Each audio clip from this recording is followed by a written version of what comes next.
Big ISO here from Nik Airball. Pepe and Raymond come along. In this episode of Weekly Poker Hand, we are playing 50, 100, 200, 400 in this hand. Few people limp. Gets around to Nik Airball in the straddle, playing about $200,000 deep, so 500-ish effective big blinds. He raises it up with a 10 of spades, 9 of clubs, which is loose. In general, from out of position, if you are going to be raising over limpers, you probably want to have a relatively linear value range of just a lot of your good, strong, best hands, plus some suited connectors and suited aces, because you're going to get called whenever you are out of position.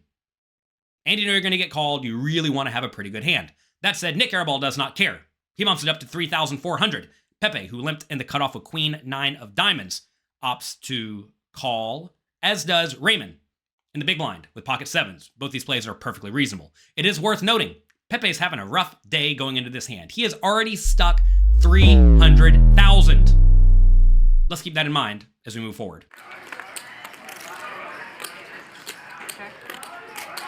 Queen for Pepe. Gutter for Nik.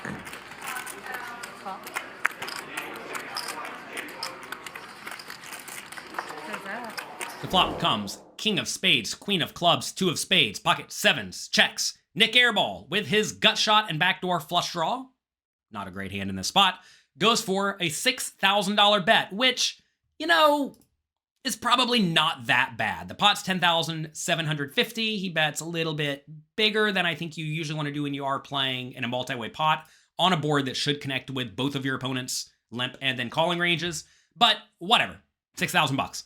Pepe, with his middle pair, is actually already in a pretty dicey spot. You may think, how could you fold middle pair in position? Well, if you consider Nik Airball's logical range, it will be a lot of big cards, right? A lot of big cards, suited connected hands, and suited aces. And against that range, you're not in great shape. You're way behind if he has a queen. If he has a king, you're also in pretty bad shape. And when you are ahead, he's going to be able to continue bluffing on a lot of turns. So I'm not going to say you should fold the Queen 9 of diamonds immediately on the flop, but it's reasonable, especially with one player yet to act.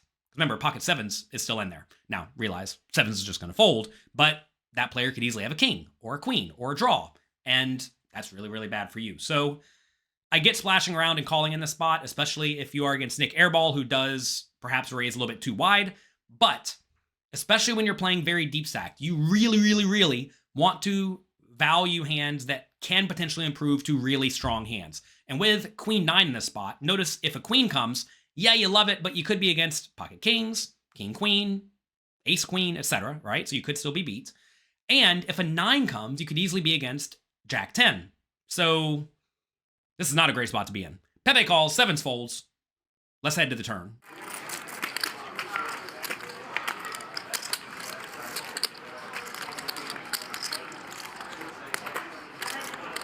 Nik does not have a whole lot happening here.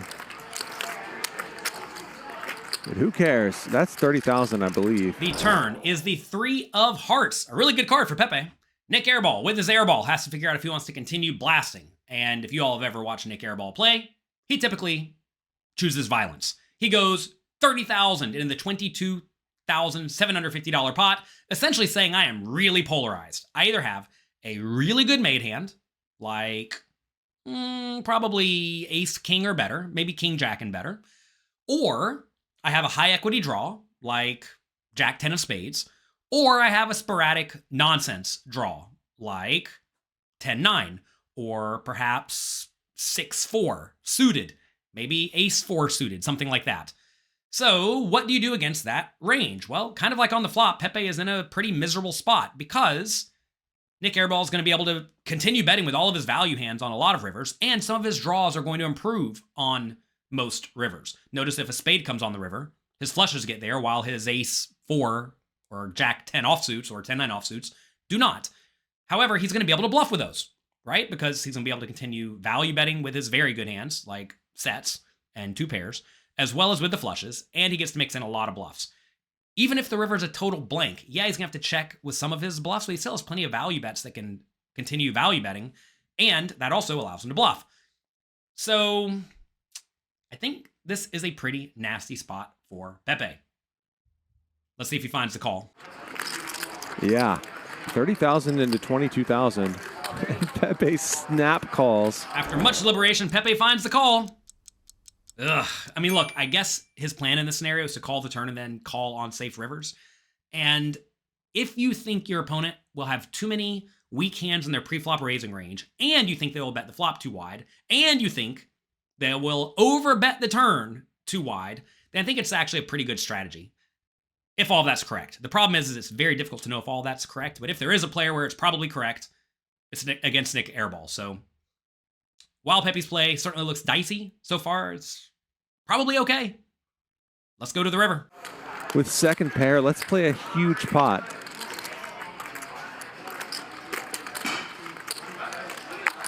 Three spades out there now, and Nik jams.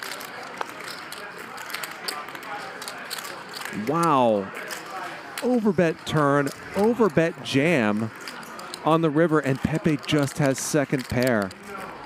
The river is the 4 of spades, and Nik Airball with his 10 high decides to fire a gigantic airball shell, not of a third pot, half pot, full pot, but 2x pot all in. This may seem wild, may seem aggressive, but I actually love the play with a hand that cannot win at showdown with a decent flush blocker. If you somehow find yourself in the spot in Nik's shoes, rip it in and try to win the pot. I love it. What I want to know, though, is how would you have played this scenario? Because at the start of this hand, Pepe was stuck around $300,000. If you are playing a hand in a situation against an opponent who has stuck tons of money, does that make you more or less likely to attempt a large bluff against them? Take a second, think about it, and let me know what you think in the comment section down below. And while you're down there, do me a quick favor, click the like and subscribe button. It's free for you and it helps me.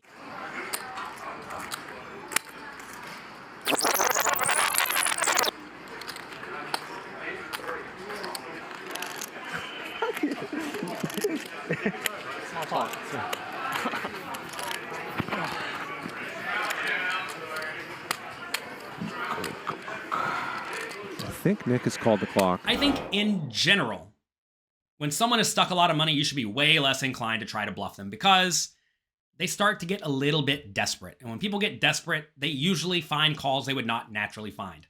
That said, this board has ran out so nasty for one pair hands, which is most likely what Pepe has, that I think even if I think my opponent's going to be a little bit call happy, I'm still going to run this bluff in Nik Airball's shoes. You just have to. With his exact hand, going for it is mandatory. Let's see if Pepe can find the hero call.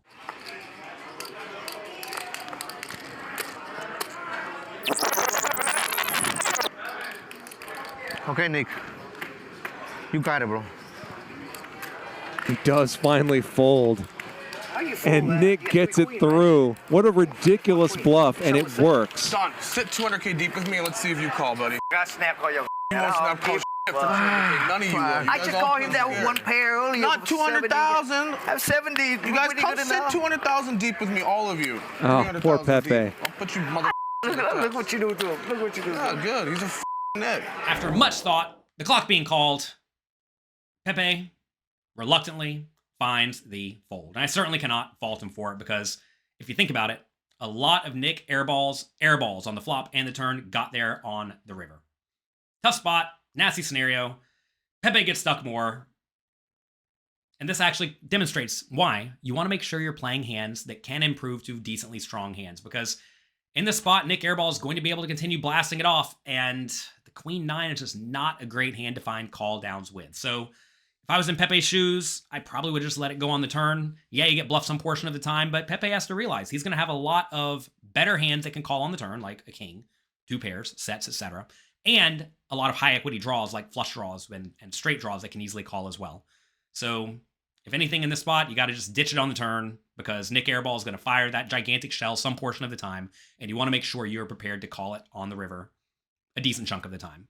That's it for today. Good luck. Have fun. I'll talk to you next time.